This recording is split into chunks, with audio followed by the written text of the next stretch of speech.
haben ein bisschen was getrunken. Das ist geil, ja. Sie wissen, sie dürfen das nicht. Ja. Kann ich einfach nicht. Ich habe so einen kleinen Mund und so eine kleine Kehle, Ja. dass die den Fang da schon mal reingefeckt hat. Ja. So, Aber der, da sind wir wieder. okay, ich habe erst einmal ein fröhliches Kaffeeprost an Ja, dir. merci. Wie geht's? Gut, und dir? Sehr gut, danke Ja. der Nachfrage. Mir würde es besser geben, wenn wir Bier saufen. Na, Aber ja, wie so oft. Ja. ich sag nach wie vor, ist ein kleiner Downer, finde ich, am Vormittag Bier saufen, vor allem wenn du dann noch eins saufst. Das ist Na, irgendwie- ich finde, es geht bei körperlicher Arbeit, da kannst du das schon rocken. hat meine Oma schon mal gesagt. Ja. Weil ja, du da in Bewegung bist. Aber ich finde, zum Nachdenken ist jetzt und konzentriert arbeiten ist jetzt nicht förderlich und ein enormer Motivationsnehmer. Das Auf ist jeden der Fall. Punkt, Ja. ich werde wirklich einfach miert und auch sogar beim Mucke machen ist es so, dass wenn man Ja. zwischendrin ein Bier sauft, dann musst du halt kontinuierlich Ja. auf Pegel Ja, bleiben und da dann Mucke ja. machen. Ja, da ist wieder ein Vibe-Ding, aber Ja. wenn's Zum Ausproduzieren wahrscheinlich auch nicht. na, Perfekt. ja.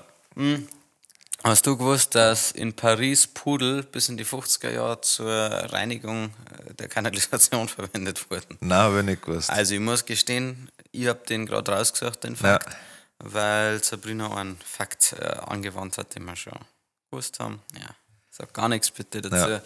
Angeblich haben es in Paris die Pudel... Ah ja, verstehe. Also, dann erzähle ich es euch. Pudel sind tatsächlich durch die Kanalisation drin worden und weil sie so flauschig sind, hat das halt dafür gesorgt, dass der Kanal sauber war. Ja, Muss ich nochmal schauen, aber haben sie auch verdient, finde ich. ja. Komplett. Darfst du einen Pudel nimmer? Nein. Nein. Ich weiß nicht, also ich darf jeden Hund aufnehmen Ja, grundsätzlich. wahrscheinlich, ja.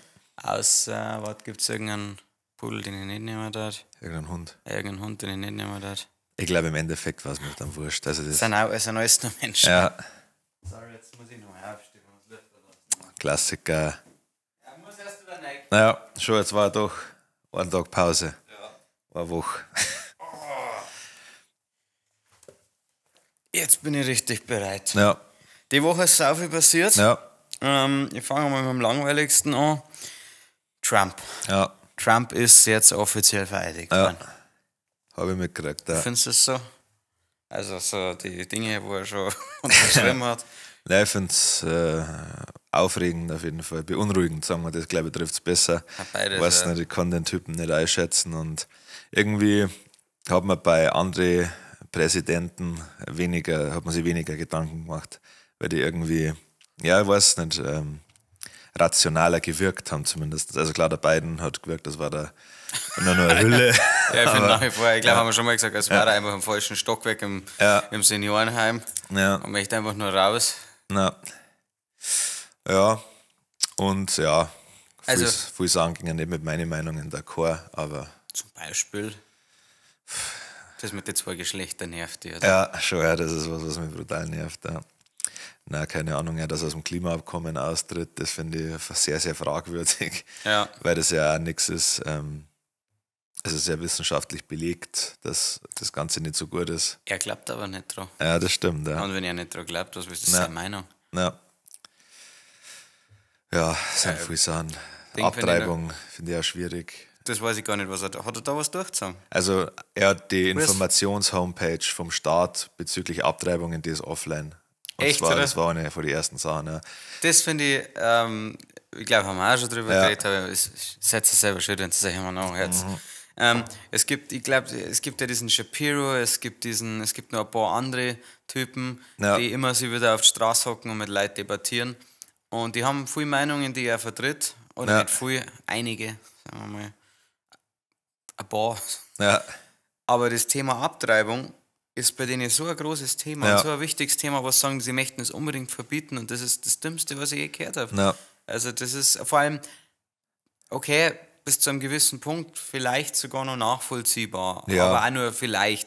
Aber wenn jemand vergewaltigt worden ist Ja. und dann das Kind austragen soll, dann sagen sie, ja, musst du Ja. austragen. Und das ist, weiß ich nicht, das ist grenzwertig bezeichnet. ja, schon, ja. Also das ist ja auf jeden Fall kein Thema, was jetzt halt eine Abtreibung ist, glaube ich, nichts, was jemand sehr leichtfertig entscheidet. Und das wird, glaube ich, oft so hingestellt, dass daten sie Frauen schwängern lassen, damit sie es dann abtreiben. Aber dass dieser ganze Abtreibungsprozess ja auch erstens psychisch und auch körperlich belastend ist, wird da immer irgendwie so ein bisschen unter den Tisch gekehrt. Es gibt sicherlich ein paar Haus, die wo halt dann denken, na gut, dann treibe ich es halt ab. Aber ja, ich weiß auch nicht, was besser ist, ob man dann, solange es noch kein richtiges, oder in meiner Definition kein richtiges Leben ist, abtreiben wird, oder ob das Kind halt dann bei irgendwelchen komplett psychisch kranken, kaputten Menschen aufwächst und dann 18 Jahre die Hölle auf Erden hat. Also schwierig. Also, irgendwie die meisten Menschen mengen ja trotzdem leben. Also der Wille zu leben, wenn du mal da bist, ist ja dann meistens doch so groß, das schon, dass du sagst, ich bring mir jetzt eher nicht um. No. Aber also ich weiß nicht, ich finde die Aussage, man tut dem Kind damit einen Gefallen, oft schwierig, also die hast du nicht getroffen, aber das sagen andere oft, sagen, ja, du hast dein Kind damit keinen Gefallen, wenn du es jetzt in so eine Familie schickst, stimmt schon, aber ich weiß nicht, also ich glaube, ich wäre lieber in beschissenen Verhältnissen groß geworden als gar nicht. Ja. Glaube ich, aber ich bin halt voll die geilen Verhältnisse groß geworden. Also. Schon, aber bei uns ging es ja, also war jetzt ja nicht so. Also, Also ging es ja, war jetzt hart gesagt. Also ich kann mir jetzt nicht gleichsetzen mit so einer brasilianischen Favela. Naja, das schon. Ja. Ich finde, dass Kinderkriegen so ja kein Menschenrecht. Das finde ich, das ist ein Punkt. Man soll ja die Leute vorher so einen Führerschein machen. Ja, genau, bin ich voll bei dir. Wo du einfach mal schaust, hey, also nicht finanziell, ich finde, das ist so keine Rolle spielen, sondern einfach so, bist du ganz dicht. Ja, was gibt's denn da für Beispiele, wo das schon angewandt wird? Klar, im Straßenverkehr? Ich glaube, sonst wenig, sonst darf man alles in dieser Diktatur. Ja, schon, ja. Was ist... Ja gut, ich was weiß für nicht. Dinge darf man nicht ohne eine Genehmigung, sage ich mal? Fotografieren. Vor allem Drohne fliegen. Drohne fliegen, ja. Ja, stimmt, wenn die Leute mal so rumlaufen, dann... Pass auf, irgend so eine 16-Jährige, die 8 Gehirnzellen hat, kommt gerade wieder mit einem Kind rumgelaufen, da möchte ich das dann nochmal irgendein größer gehen. Du haben Sie eine Genehmigung für dieses Kind? Sie wissen, Sie dürfen das nicht. Sowas, so eine Leute, da wünschen wir die Leute. Ja. Nein, voll gute Idee, finde ich auch. Führerschein fürs Kinderkriegen. Einfach so, um da... Dann hätte von uns auf jeden Fall keiner die Chance, jemals Vater zu werden, muss ich ganz klar dazu sagen. Da müssen die dann spicken bei dem Test. Ich erwarte halt von den Leuten, dass sie selber so klug sind und sagen, sollen sie das Kind in den ersten Monaten oft stark schütteln? Nein. Das ist eine Fangfrage, oder? Schon, Mir hat es auch nicht geschaut, ich bin super geworden. Ja. Jetzt habe ich überlegt, ob ich daneben stehe. War ärgerlich beim weißen Pulli. Aber er kann dann trotzdem schwierig werden, weil wahrscheinlich dann reiche Leute dann trotzdem leichter, sich da irgendwie durchzumogeln, wie jetzt halt arme Leute. Ich finde aber, reiche Leute sollten ein Kind kriegen. Also kennst du dumme reiche Leute? Eben. Ja. Ne, Trump ist vielleicht, wobei Trump ist ja nicht dumm, der ist nur gefährlich. Und alt, ich glaube, der checkt halt auch schon nicht mehr so viel. Das ärgert mich, also was heißt das ärgert mich? Ich glaube, dass der noch viel checkt.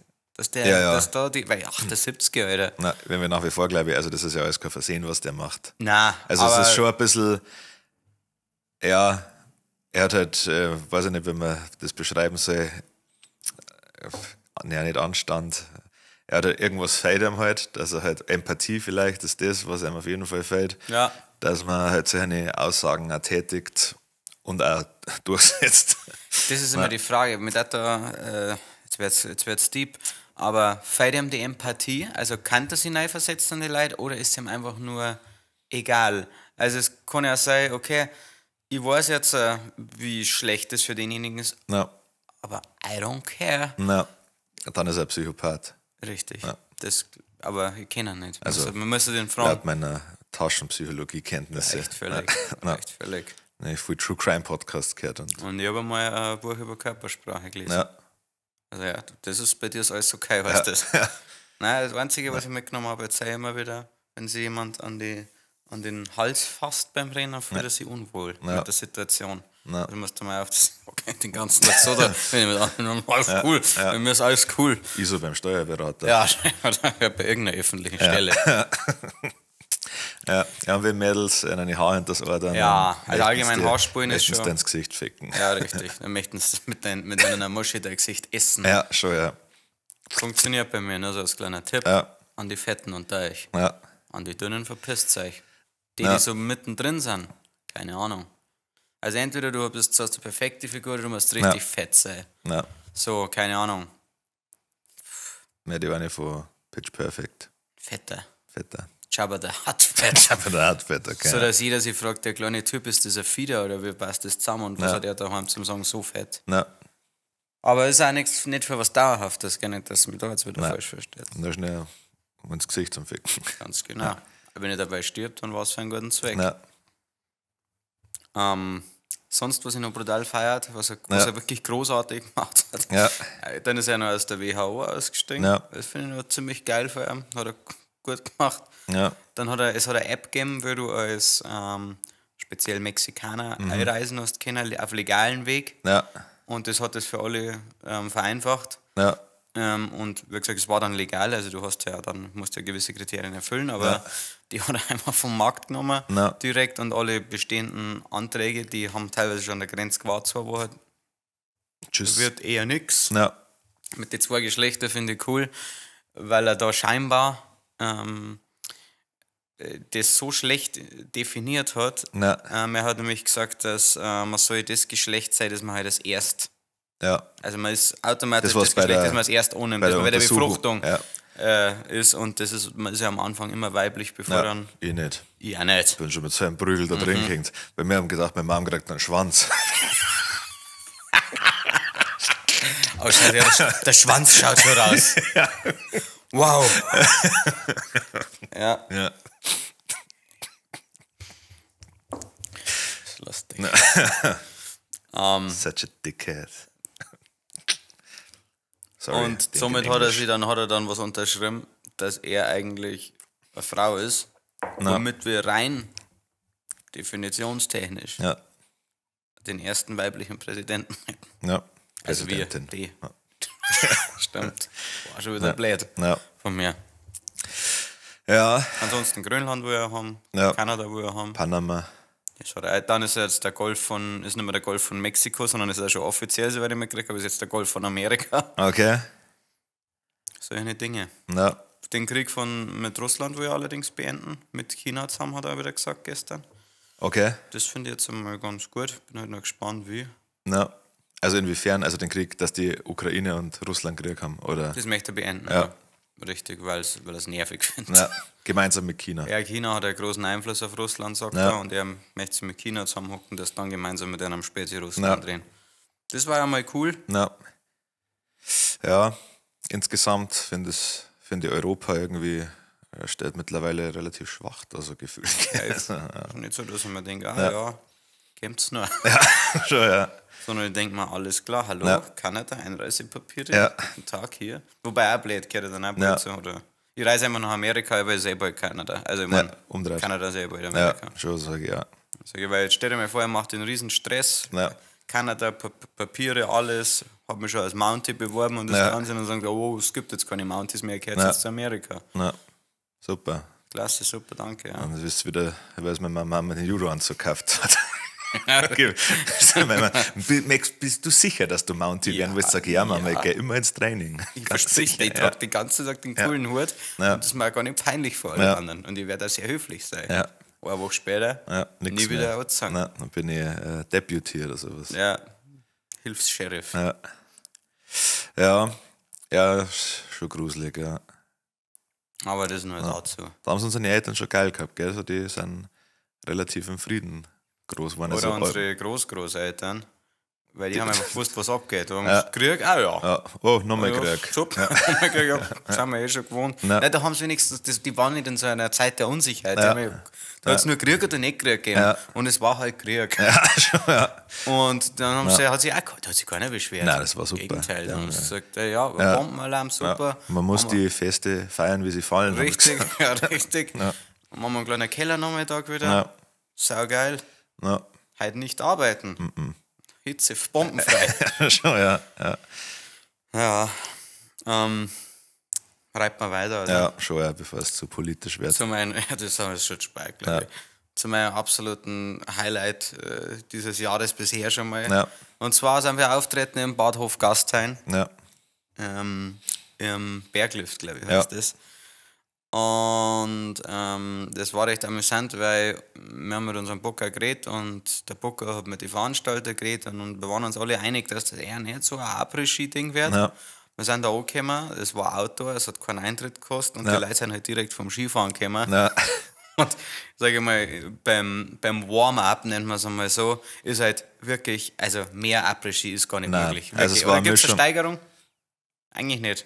Vielleicht noch klassische Après-Ski-Künstler. Ja, genau. Das fehlt noch, aber sonst. Es war halt eigentlich ein reiner Mix aus Ballermann und so Ami-Klassiker. Ja. Also Sweet Caroline, Son Country of Roads, 69, ja. Country Roads. Ja, das andere und dann Songs. hast du schon gewusst, ja, geht in die Richtung.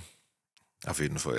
Ja. Mir also die, aber dazwischen. wie Also geil. was Après-Ski untypisch war, Ja. ist, dass wir eine richtige Bühne gehabt haben. Das ist nicht Ah, der okay. Fall. Sonst eigentlich auf einer Bar oder So ein halt. Bar, was halt da ist, oder so wie in der Disco halt auf so ein kleiner Ding halt. Mhm. Ja, also das war sehr außergewöhnlich. Vor allem, die haben die Bühne extra für uns aufgebaut. Ja, schon, ja. Das wird dann sauber gestunken haben Ja. danach. Aber gut. Ja.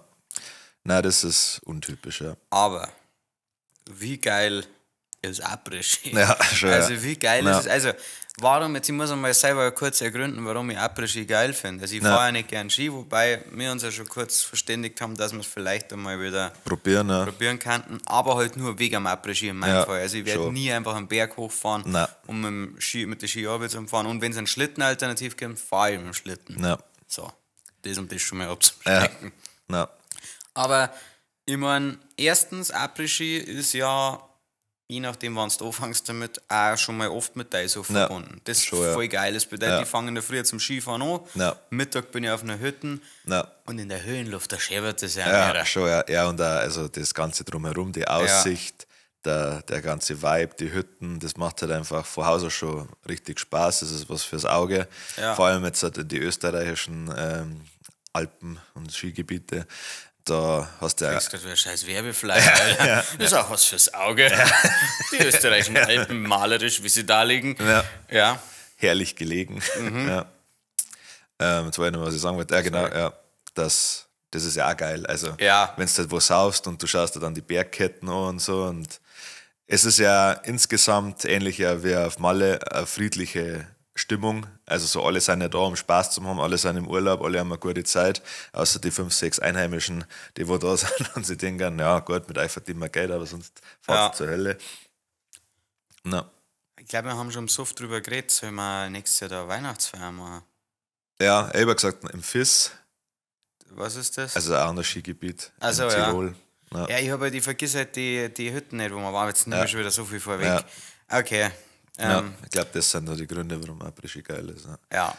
Und halt auch sowas wie draußen saufen, Glühwein, Bier.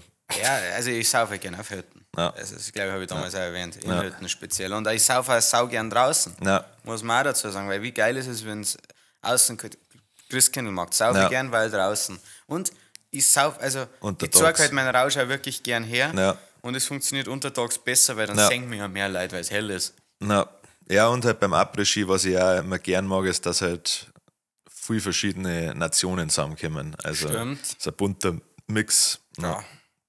Ja, drauf kommen wir aber noch. ich finde, Leute, das ist halt schon, ich weiß nicht, das ist, beim Après-Ski ist es so, das ist so ganz klar, worum es geht. Ja. Weißt du, was ich meine? Also es Ja. ist nicht so, man geht jetzt einfach unter der Woche in der Wirtschaft und ein paar essen, ein paar saufen, Ja. sondern hier ist einfach alles saufen. Ja. Und wenn es nur ein bisschen ist. Und das finde Ja. ich großartig. Das ist ein richtiger Safe Space, du bist da Ja. oben und hast nur diesen einen Zweck. Ja. Ein bisschen Adrenalin Ja. und ein bisschen Bölkstoff. Ja. Und das ist das Beste, was es auf der ganzen Welt gibt. Auf jeden Deswegen Fall. nimm es mir nicht übel. Ja. Ich liebe Bierzeiten. Ja. Weil ich hock sau Ja. gern und mach nichts. Ja. Genauso wie Wiesen, habe auch nichts gehört, Wiesen gibt Ja. viele Leute, die Wiesen hassen, Ja. mir ist egal. Warum ich die Wiesen mag, ist, weil halt auch viele verschiedene Kulturen da sind Ja. und ich denen gern zuschaue. Ja, und ich finde, man kann schon in gewisser Form auch stolz sein, dass man so ein Riesenfest austragt aus Land oder Bundesland. Auch wenn es sehr kommerziell ist und so, aber gut, das ist halt, wenn es halt geil ist, wollen es halt viele Leute machen. Und wenn Menschen, die Geld verdienen wollen, merken, das wollen viele Leute machen, dann wird es halt teuer. Ja. Das ist ja Angebot und Nachfrage, das ist ja, so funktioniert die Welt. Ja. Es ist ja, wie du schon, also das Geile ist halt einfach nur, weil du sagst, man kann stolz auf so ein Riesenfest sein, ja. Vor allem, wenn halt wirklich die aus aller Welt, aus der ganzen Welt kommen, um da zusammenzukommen, wenn es auch nur aus dem niederen Grund ist, sie komplett über den Jordan zum Saufen. Das ist, ja. Aber das reicht ja völlig. Voll, ja. Also ich glaube, dass die wenigsten wegen die Fahrgeschäfte kommen, wobei viele Arschlöcher die Fahrgeschäfte Ja, kommen. das kommt dann noch dazu. Ja. Ist das ja, also man muss ja, also klar ist die Wiesn nicht mehr so traditionell, jetzt wie eine Bierzeit in einem Dorf. Ja. Aber warum wählen? ja, schon, ja, ich mache halt das und das. Genau. Und auch, wie gesagt, auch wenn immer sehr über diese Wiesenpreise geschimpft wird, Das im ist- Ausland zahlst du, und auch im Après-Ski und auch auf Malle zahlst du viel mehr dafür, dein scheiß Bier. Ja, ich verstehe das Also, Problem auch nicht. Also da habe ich mir immer noch nie... Und es schäbert nochmal ganz anders. ja, Weil wenn du in Irland nachher vor kriegst du ein scheiß 0,5er Bier. Ja, 0,4er meistens. Oder sogar 0,4er und zahlst $7. Ja, Und da zahlst, was kostet jetzt 15 Euro? Keine Ahnung. ja, ich glaube in Irland zahlst du auch Euro. Aber Ha? Irland zahlst du auch Euro. Was habe ich gesagt? Dollar. Oh. Ja. Aber auf der Wiesn... Ja, Alter. Ja, was vorhin in der Aktiendepot geschaut, oder? Ja. Der Dow Jones Da war- und da war alles so in Dollar. stehen, ja. Ja. Ich habe auf unser Aktiendepot geschaut. Und da steht immer noch minus 98%.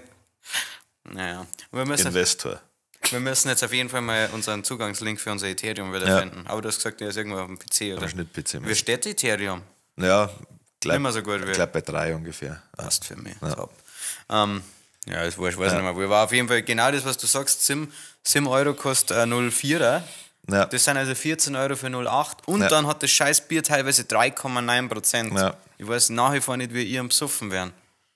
Ja, Mit egal. Whisky halt. Ja, aber der kostet ja natürlich. Ja. Mein lieber Charlie. Ja. Okay, Ja. wir waren da. Ja. Und sind dann direkt in unserem Backstage-Bereich, der aber trotzdem für alle zugänglich war. Ja. Haben wir uns dann aufgehalten und haben unser komplettes Setlist umgeschmissen. Ja, Was das- weißt du, wir haben halt ein paar Brecher eingebaut.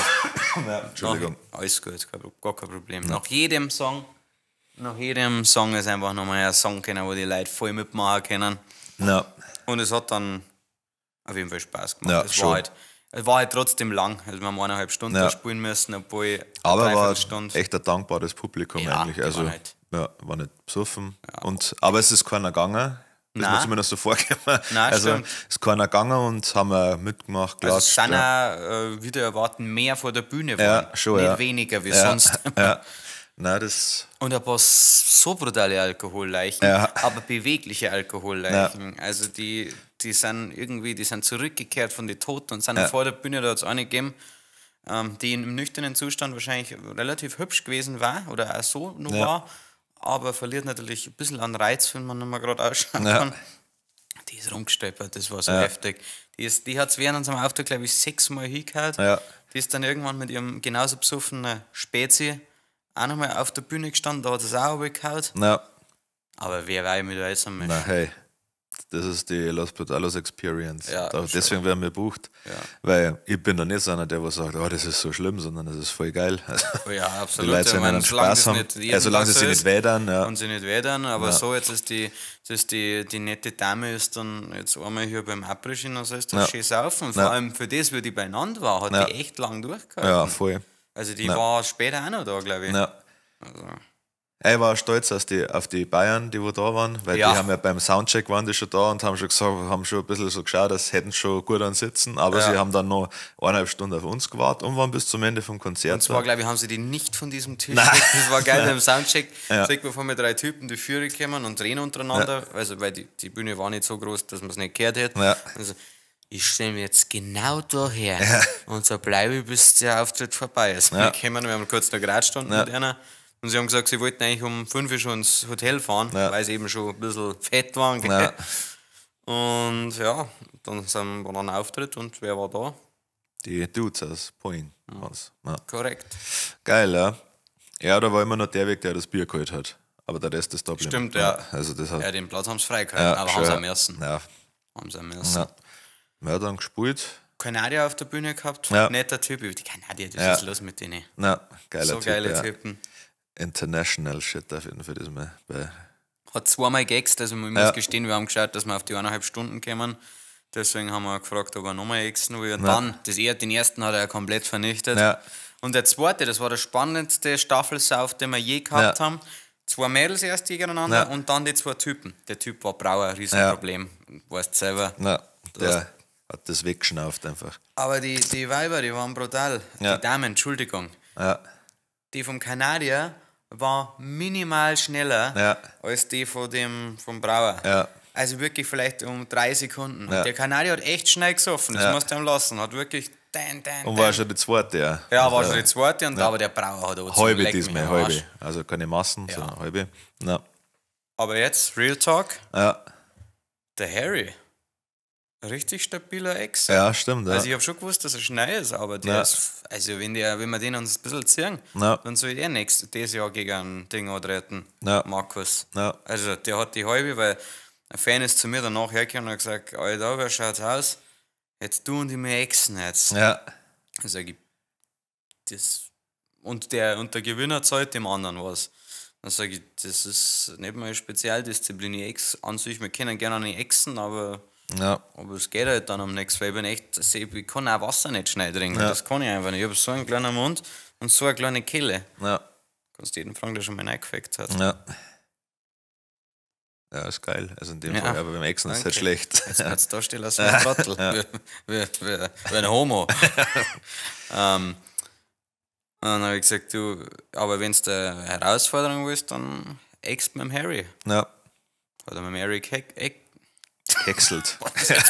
Das muss man gleich neu hochfahren. Ja. Hat er mit dem Harry geäxt und Alter, der Harry wirklich stark. Hat sich nichts gefällt. Nichts gefällt. Nein. Ja, dann haben wir noch mit dem Veranstalter eine getrunken, nach dem Gig, mit dem Bäder. Auch voll die netten Leute auf jeden Fall, war sehr, sehr grübig. Und dann waren wir noch in der Bar, bis es zugemacht hat. Wir waren die Letzten. Wieso passiert das so oft? Ich weiß auch nicht, was passiert ist. Wir haben mit dem Bäder dazu gespart drüber, haben wir mit den Kellnerinnen angetrunken. Und dann haben wir gesagt, jetzt gehen wir noch, haben gemeinsam entschlossen, dass wir noch rübergehen und eine trinken. Wir gingen rein, Bäder nie wieder gesehen. Stimmt. Ja. Bäder war dann weg. Ja. Haben wir einen 5. Stern jetzt gekriegt übrigens fürs Goldberg. Ja. Das Hotel, in dem wir nicht geschlafen haben. Aber war gescheit. Ja, glaube ich auch. Genau, und dann sind wir heimgegangen. Also ich glaube, wann waren wir, also ich glaube nicht. Ich glaube um 2 oder so war Schluss. Aber also ich habe so eine Erinnerung gehabt, dass wir so 3:30 dann geschlafen haben. Ja, kann sein. Wir sind eine Zeit lang heimgegangen, haben wir noch diskutiert. Dann habe ich wieder am Tobi sein Schlafapnoe-Gerät gehabt, wie immer. Ja. Und dann haben wir zu dritt im Bett geschlafen. Ja, das war mal. Nein, es ärgert mich so, dass ich jetzt besoffen war, weil ich extra das Mikro mitgenommen, dass wir noch also eine kleine Kuh-Macht-Mu-Performance im Hotel machen.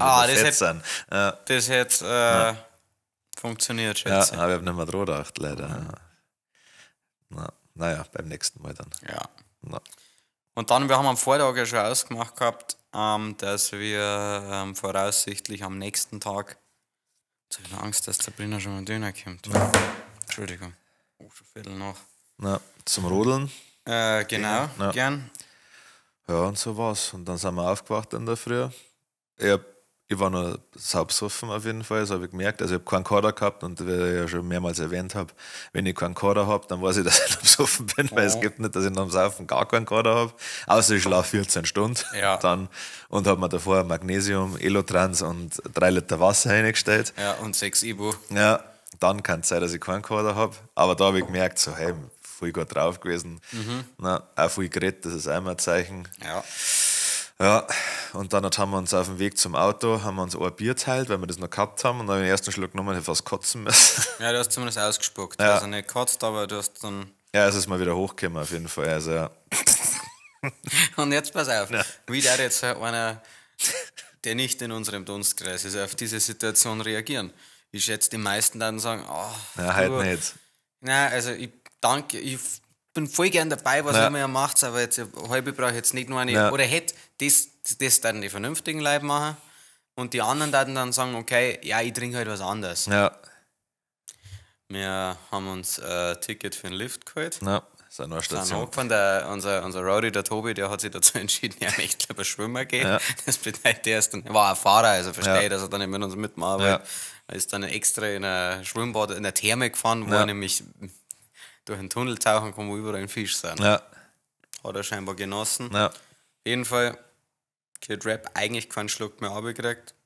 Fahren hoch. Kid Rap oder? Ja, doch, Wir sind am nächsten dazu. Nein, wir haben kein Wegbier gehabt. Kein Nein. Wegbier. Hoch. Sind erst einmal in der falschen Station ausgestiegen, sind ganz nach oben gefahren. Ja. Haben wir uns 4 halbe bestellt. Ja. Und dann später. Aber das gelaufen wir nichts, gell? Da Hat oben, überhaupt das kein war die Problem. Höhenluft da. Haben wir da, Die haben wir gegext, ja dann. ja, geschossen. Ja, haben wir nicht anders können, Nein. tatsächlich. Nein. Ja, das war Wichtig, ja. so richtig. Haben wir uns aber einen Kaiserschmarrn teilt, damit Ja. du wirklich die ganze Experience kriegst. Weil oben das Essen hat wirklich nicht brutal gut ausgeschaut Nein. und es war halt auch irgendwie frisch, also kalt Kalt, draußen. Und unten haben wir gewusst, dass es richtig geile Pizza gibt. Ja. Also ja, jetzt ein bisschen was für die Unterlage. Ja. Und haben wir noch ein paar nette Fotos gemacht. Ja. Stimmt, das wollte ich noch posten. Ja. Ja. Und dann haben wir gedacht, gut, fahren wir wieder eine Station runter. Die Talfahrt war aber nicht inkludiert. Nein. Das bedeutet, wir haben uns durch den Lift durchgestoßen und sind dann Runtergefahren, ja. runtergefahren. Ja. Und dann ist das eigentliche Dilemma hat dann begonnen. Ja. Weil man sieht es uns zwar nicht an, aber wir sind nicht auf der Höhe körperlich aktuell, unserer Schaffenskraft. Und wir haben uns da diesen Berg hochkämpft. Also Ja. ich glaube, es war ja die meiste Zeit sind wir einfach geradeaus gegangen. Ja. Am Schluss hat es einen Stich gegeben Ja. zu, wie hat die geheißen? Aeroplan. Aeroplan. Irgendwie so, ja. Total Allen. unsexy Name übrigens. Also das war wirklich so. Ja, schon. Also das war fast Überhang. Na, Und wir da hochgegangen sind und ich glaube, wir haben 20 Mal Pause gemacht. Ja. Aber ich wollte natürlich immer weitergehen und dann gedacht, ja, jetzt tust du es, war es kein Problem. Ich war umgekippt fast, Ja. das Schwester. ja, es war richtig. Also, ich hab, also zweimal Pause habe ich wirklich braucht. Ja. Und also, das war vielleicht der Anstieg von 200 Meter, Ja, das war nicht so weit, ja. aber halt auch durch den Schnee und Ja. alles. Und Ja, und mit Restdampf noch. Also, na, das kam ja noch. Stimmt, wir haben ja noch überlegt, ob wir uns an dem einen Automaten noch 5 Euro für die Gondel für die kurze Ja. Rückfahrt holen, aber haben wir nicht gemacht. Nein, aber nur, wenn wir keine Klage Ja, gehabt sonst haben. haben wir schon. Ja. Weil hätten wir es sonst gemacht. Ja, und dann da an die Bar gegangen, gell, als wir uns da hochgequält gehabt haben. Ja, und dann haben wir gesagt, ja, jetzt trinken wir schnell eine und dann holen wir uns den Schlitten. Ja. Ja, und dann haben wir eine getrunken und dann haben wir uns noch eine bestellt, damit wir sehen, wer dieser Lift fährt und Ja. das Bier an die springt. Und dann, Also ihr müsst euch vorstellen, hier Bar und dann war da ein Lift, wo dann der Barkeeper das Bier rein tut Ja. und dann fahrt es zu uns am Tisch. Ja. So geil. äußerst uneffektiv, glaube ich, wenn es Komplett. pressiert. Das hat Absolut. echt lang Das gedauert. hat sehr lange, ja. Bis es eingeladen hat, aber Ja. er sagt dann alle einsteigen Ja. und das ist einfach, das ist die Show drumherum Ja, ja, großartig. ja. Das war leiwand, ja. Dann haben wir, dann haben wir Tee getrunken, dann haben wir noch einen Glühwein bestellt, Ja, stimmt. weil es noch nicht gelangt hat. Und Ja. dann, glaube ich, nach dem Glühwein war schon der Moment, wo wir gesagt haben, ja, jetzt dann, Ja, da hast du die Schlitten geholt. ja, richtig. Dann haben wir gesagt, ja, jetzt geht jeder noch schnell aufs Klo. Und dann sind wir aber so unterschiedlich aufs Klo gegangen und dann sind wir vorne an der Bar gestanden und dann hat uns der Typ gefragt, also der Barkeeper, was wir hier eigentlich machen. Und dann haben wir gesagt, ja, dass wir gestern da gespielt haben. Du lässt da gerade eine kleine Geschichte Echt, aus, weil okay. der Harry und ich, wir haben gesagt, während der Kid Rap jetzt beim Pissen ist, ja. bestellen wir uns schnell 2 Bier noch und die exen wir dann, weil es lustig ist. Ja, War auch nicht lustig gewesen, sondern einfach, wir hätten halt 2 Bier gegext. ja, Und dann hat er uns eben gefragt, was wir da machen und dann ist der Kid Rap schon wieder gekommen und hat gesagt, geil, wir haben da gespielt. Und dann glaube ich, wir haben so viel von unserem Bier getrunken gehabt, also von Exen war nicht die Rede. ja, Und dann hat er gesagt, ja, was machen wir hier? Und dann hat er gesagt, ja, Musik, wie heißt es? Also ich lasse brutal das und dann ist klar. Dann haben wir ihm gleich die Herzen und Ja. nein, er hat gesagt, er kennt tatsächlich unsere Musik ein bisschen, hat dann seine Mini-JBL-Box rausgeholt, hat es auf den Tresen gelegt, Ja. hat uns einen runden Jägermeister ausgegeben. Ich glaube, noch einen runden Jägermeister. ja. Dann ist der Chef gekommen, hat die gleiche nochmal gefragt, was wir da machen. Ja. Hat uns schon einen Jägermeister ausgegeben. Vor allem kurz davor ist der Chef gekommen und hat gesagt, ja, er soll Musik leiser machen. Ja. Also, als noch andere Musik gelaufen ist. Ja. Und dann hat er ihm gesagt, dass das unsere Musik ist. Und Ja. dann war alles cool. Ja, Und das war geil. Und dann war es wirklich, dann hat es so eine Dynamik genommen, wo man halt mit jedem die Musik dreht. ja, dann waren ein paar, ich glaube du oder der Harry haben dann die Typen, glaube ich, die einen Ausflug. Ja, die waren aus dem Ruhrpott, ja. Ja, denen haben wir dann geratscht. Ja, dann waren ein paar Oberösterreicher da und dann die Dudes aus Wales. Das war dann mein Ende. Da waren Typen aus Wales da. Ja. Und der Dialekt, der Akzent ist halt unfassbar geil. Es ist schon lustig, gell, wie das, also es lag ja nicht an uns als Personen, dass dann Leute gekommen sind, aber vorher war ja kein Sau an der dabei. Nein. Aber wenn dann da ein paar Leute stehen, dann kommen die anderen an. War sie voll auch geil, dann, ja. gell? Ja, Es war da rührt geil. sich noch was. Na, also es lag schon an uns als Personen, ja. Ja, klar. Also, man ist total der durch Ja, ein bisschen. ja, Kommt zu mir auch raus. ja, und ja. Haben wir, glaube ich, nur halb Kompetenz. gesoffen, schätze ich mal. Und Ja. dann haben wir noch mit den Besitzer geredet. Und noch, eigentlich, der Deal steht schon, dass wir da auftreten, schon fest. Nur noch nicht unterschrieben. Ja, Und dann haben sie uns noch zu einem Willi eingeladen, nach innen. ja, Dann haben wir drin noch einen Willi, der sehr gut war drunter. Ja. Aber der Moment, du musst dir halt vorstellen, da war ich schon wieder so angesoffen, ja, dass ich mich nimmer. Also ich erinnere mich schon noch, wenn wir den Willi getrunken haben und wo wir gehockt sind, aber ich kann jetzt nicht mehr jetzt Details sagen. nein, das ging ja relativ schnell. Also wir sind da eine, haben den Willi getrunken und dann haben wir gesagt, gut, jetzt packen wir es lieber. Ja. Weil es auch schon, die Sonne war schon weg. Und dann sind wir mit dem Schlitten da runtergefahren. Ja. Mal ganz kurz schauen. Ja. Unterhalt du die Leute mal weiter. Ah ja, dann haben wir versucht, der Sabrina zu erklären, wie man Schlitten fährt. Und die hat ja das gleiche getrunken wie wir, aber wiegt so viel wie mein Hax. Deswegen hat das natürlich bei ihr noch ein bisschen mehr Wirkung entfacht und sie hat nicht mehr so ganz kapiert, wie man Schlitten fährt. Na. Und dann sind wir halt losgefahren, ja, und das hat sau Spaß gemacht. Teilweise war es ein bisschen fordernder, weil es schon kurvig war. Wir fahren halt dann im Suff natürlich auch mit einer Geschwindigkeit runter. Der Kid Rap hat das großartigste Video aller Zeiten gedreht, wo er eigentlich ein bisschen Promo für See You Later machen wollte. Und dann sieht man auf dem Schlitten und See You Later. Alligator. Er hat zwar ein bisschen besoffen gespielt, aber es hat halt sehr authentisch gewirkt. Ja. Das habe ich wieder nicht mehr spielen müssen. Nein, wirklich nicht. Naja, der Zungenschlag war schon mal wieder da auf jeden Ja, Fall. aber bei mir auch. Ja. Und das dauert bei mir eigentlich schon ein bisschen. Ja. Am meisten am nervig, dass ich immer, das heißt ja, und dann See You Later und ich habe and then See You Later. Ja, gut. Du hast ja gerade ewig lang mit Walliser geredet, also von dem her verstehe ich schon. Und dann ist das passiert, was immer passiert. Und zwar hat der Harry. Sein Handy verloren. Oh, fuck. Was ist der Töner schon da, oder? Scheiße. Erzähl mir die Schlittenfahrgeschichte noch fertig und dann haben wir schon relativ lang geredet. Ja, ich glaube auch. Ja, dann bin ich mit dem Harry. Der Harry ist dann losgegangen, um sein Handy zum Suchen. No. Und eigentlich wollte man fahren, und habe ich doch ein schlechtes Gewissen gehabt. Und ich habe gesagt, nein, fahr zurück. No. Aber dann haben wir uns darauf geeinigt, dass der Kitty und Sabrina vorfahren. No. Und ich gehe am Harry hinterher, dass wir sein Handy finden. Dann hat Gott sei Dank jemand an Harry sein Handy gefunden. Ja. Und dann waren aber die Gruppen getrennt. Ja. Und erzähl bitte den Teil, was du mit der Sabrina. Ja, es war dann so, dass wir die Schlittenfahrstrecke verloren haben und dann auf der Skistrecke runtergefahren sind und die war dementsprechend steil und wir sind schon so einen Stieg runtergefahren und da hat man schon nicht mehr gescheit bremsen können, es hat ihm nur noch einen Schnee ins Gesicht gehauen, weil es auch relativ eisig war. Und da hat Sabrina schon, glaube ich, 58 Mal überkehrt.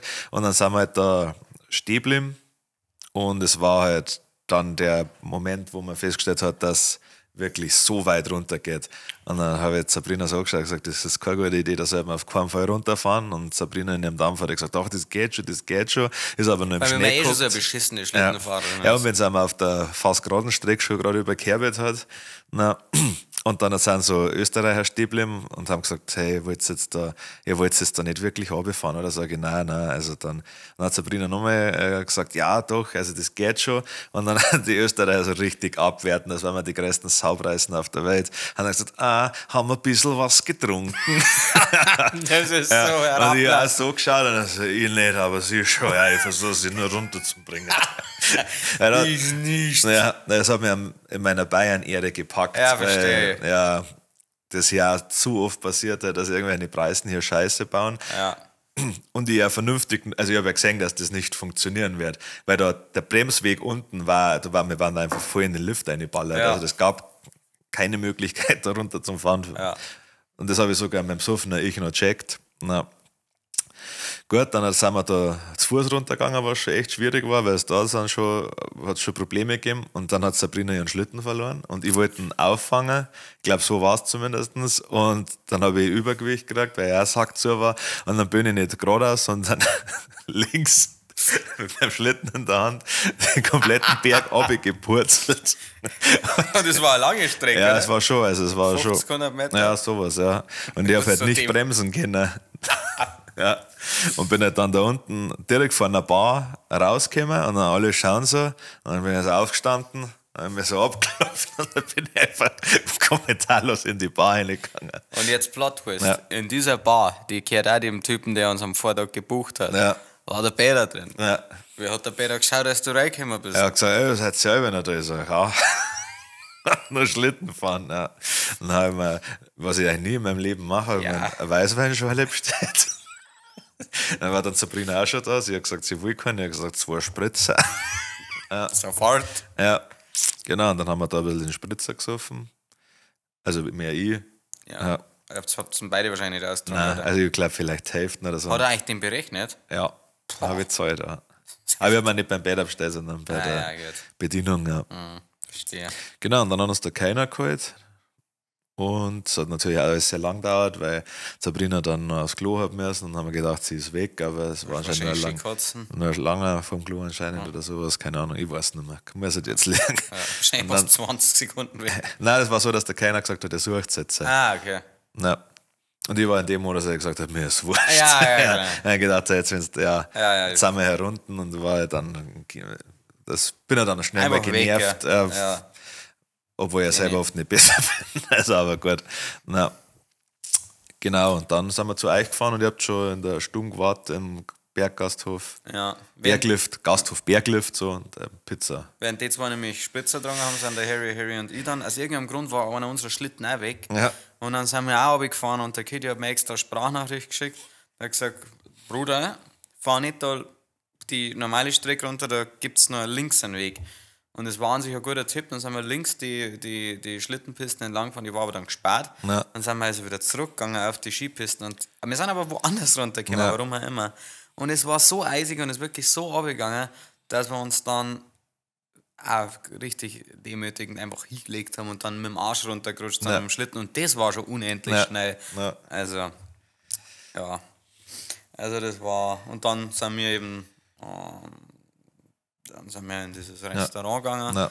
Haben da dann nochmal eine halbe natürlich gesoffen, Ja, klar. weil das weiß ich nicht Und anders ein gegangen ist. Spezi. Und ein Spezi. Der hat mich aufgeregt. Ja. Eine richtig geile Pizza gegessen. Ja. War dann auch der Los Brutalos Tipp des Tages, oder? Kann man noch sagen, oder? Gasthof voll. Berglift. Also Wirklich. sowohl das Schnitzel am Vortag, insgesamt der ganze Vibe. Also da die Ja. auch privat hinfahren, Ja. wenn ich keine Umsummen dafür gekriegt hätte. Holzofenpizza. Ja. Nur ein kleiner Tipp, stellt euch die Pizza nicht mit einem anderen essen gleichzeitig, Ja. weil die kommt einfach nach einer Sekunde. Ja, Aber Pizza wahrscheinlich ist kann man da. es auch dazu sagen, Ja. dass man es gern gleichzeitig Ja. hat. Und dann ist halt natürlich, man muss sagen, der Tobi, unser Roadie, ist einer der geduldigsten Menschen überhaupt. Aber Ja. da hat man gemerkt, jetzt zirkt es aus irgendeinem Grund her. Schon, ja.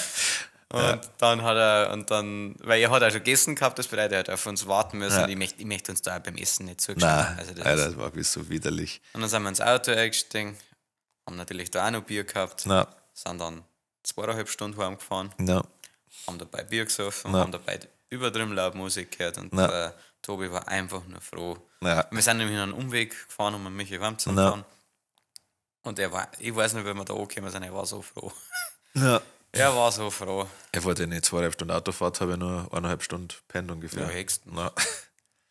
Ja, also wir haben jetzt einen Haufen auslassen Ja. von die Sachen, aber das war es wert, weil Ja. das war mega. Und der nächsten Tag war ja Montag, haben wir gesagt, Ja. du, heute bleibt der Laden geschlossen, Ja. wegen Betriebsurlaub. Ja. Aber war ich schon ein bisschen belämmert, Ja, schon, ja. würde ich sagen. Leichte Wochenenddepression auf jeden Fall Voll. gehabt. Da Ja, war richtig richtig. down dann. Aber wenn du 2 Tage durchsaust und, Und halt auch dieser Dopamin hier. ja. Wegen dem Saufen und die ganzen Erlebnisse. Also ich war am Montag auch, ich finde, das ist dann immer so ein Down-Gefühl, wo du sagst, ganz ehrlich, hat es das jetzt braucht? Ja. Aber einen Tag später, wenn man dann drüber redet oder jetzt denkt, Alter. Ja, wenn du die lass- Videos und so siehst Ja, und dann voll. wieder Revue passieren lässt, dann. Ja, vor allem ist es ja dumm, dass man sich denkt, hat es das braucht, Ja. weil es war ja nichts Negatives, ist ja nichts Negatives passiert, Nein. außer dass ich nicht mehr gehen habe können. Meine Hosen ist kaputt, da, mein Lieber. Scheiße. Sonst. Das ist ärgerlich. Aber gut, komisch. Naja, der Döner ist da, Freunde. Ja. Hast du noch was Wichtiges zu verkünden? Nein, live ist jetzt erstmal Pause, das können wir noch sagen. Nächste Gigs sind im April. Der erste ist Clubshow im Fun in Eckenfelden, das wäre geil. Ich glaube, dass das, also ich weiß, dass da grübige Leute sind, die das betreiben. Und dann sind wir auf dem Go-To-Go-Festival mit dem Dream und mit dem Pasu. Ja. Krass. Mit Pasu und noch mit andere sicherlich großartige Acts, die habe ich gerade nicht im Kopf. Genau, schaut da vorbei. Und in nächste Woche, 2 Wochen kommt der neue Song raus. Stimmt. Ja. Passt, dann hat die letzten Worte wie immer der wunderbare Harry Harry. Danke. Thumbs up, Alter. Thumbs up.